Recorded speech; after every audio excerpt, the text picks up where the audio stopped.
brièvement le premier ministre abordé na ko foofu que aujourd'hui la situation des finances publiques moo tax aujourd'hui xëy na seen marge de manœuvre dafay xaw a wàññeeku et effectivement Paldi mooy aujourd'hui personne ne sait encore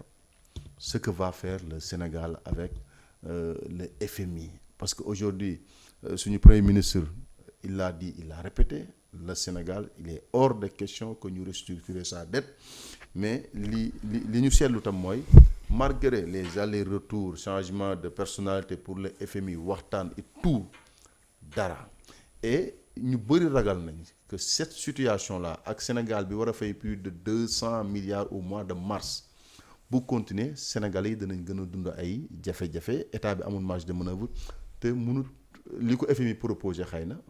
pour ne pas dire imposer mooy ñu restructurer la dette mais par question de dignité par question d'honneur le Sénégal refuse cette structuration là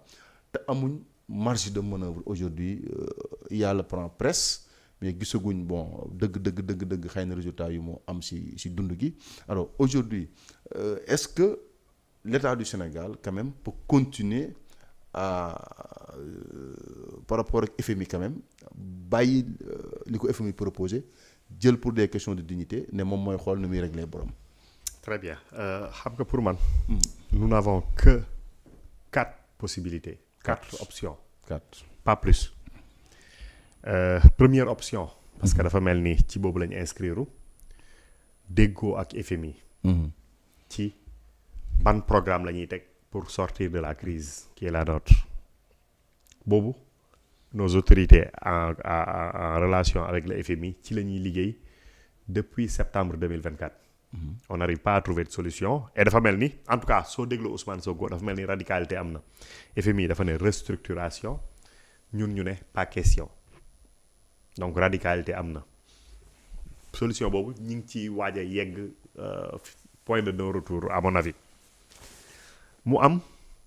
suñu déggoo woon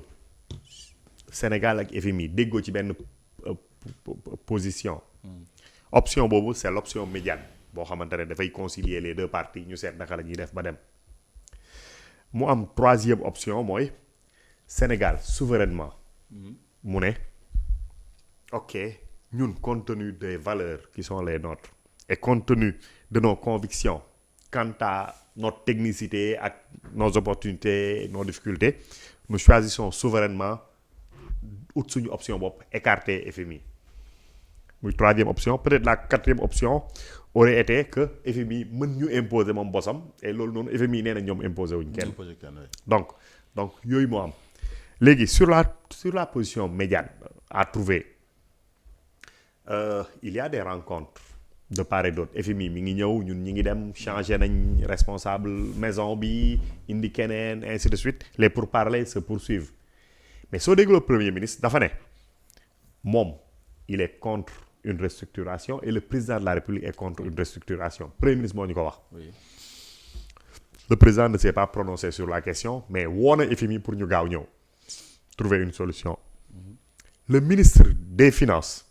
à l'Assemblée nationale dégg naa ko mu ne du ñu def restructuration donc moom wane na ni dafa mel ni il est contre donc mën naa jàpp ni peut-être que même le président est contre. Mais par contre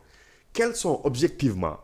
les raisons qui poussent nos autorités à être contre une restructuration loolu la ñu waxul.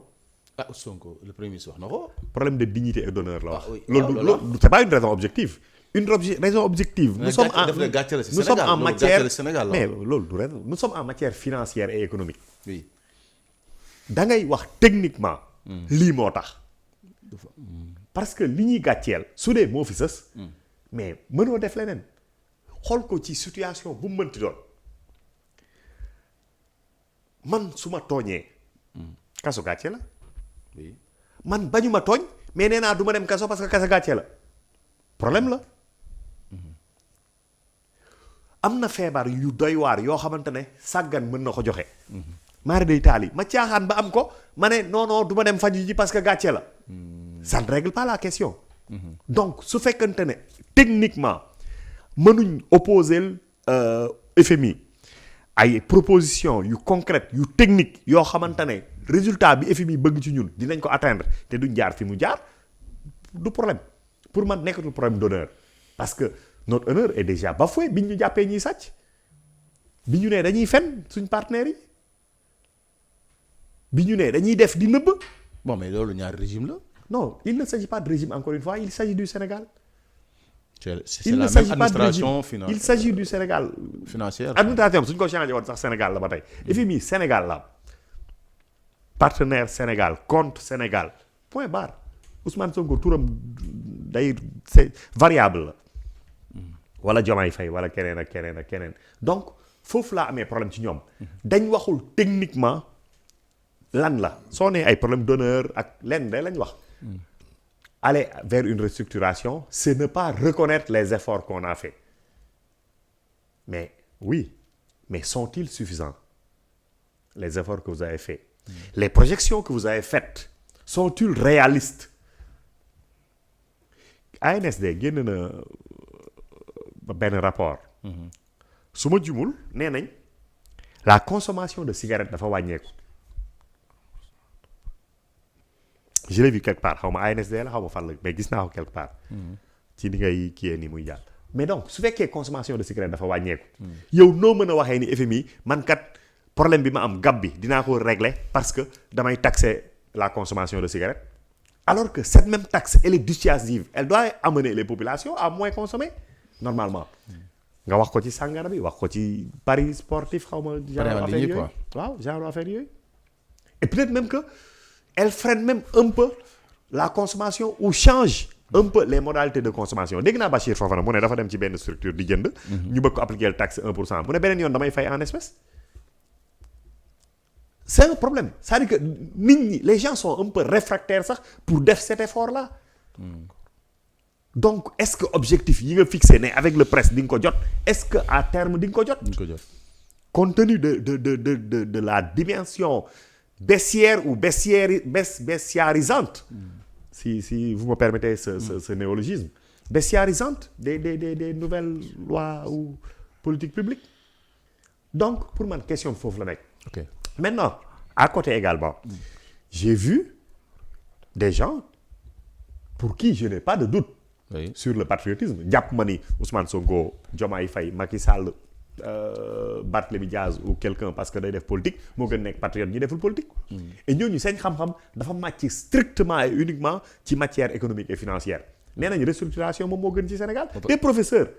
waaw parce que bëri na des professeurs d'université dëkk yoo xam ne Afrique aujourd'hui bi ñu amee situation bu mel ne bu Sénégal si foofu lañ jëm waaw foofu lañ mujjee xam nga Afrique nga ma wax mais ñii c'est des professeurs d'université qui ont des laboratoires qui travaillent sur ces questions-là d'abord nee nañ restructuration moo gën ci Sénégal donc bañ ko pour l'honneur pour man daf ñuy indi ci guute boo xamante ne duñ ci mën dara te saawaay mois de mars bi comme sirat de bëri na comme jéggi sirat lu ne xaj na ci li ñu war a fay bëri na quand même ok d'accord maintenant y a bon Paléa qui am na ay contributions bu mu def sur YouTube il dit que une restructuration partielle ou totale implique une probabilité de perte en capital pour certains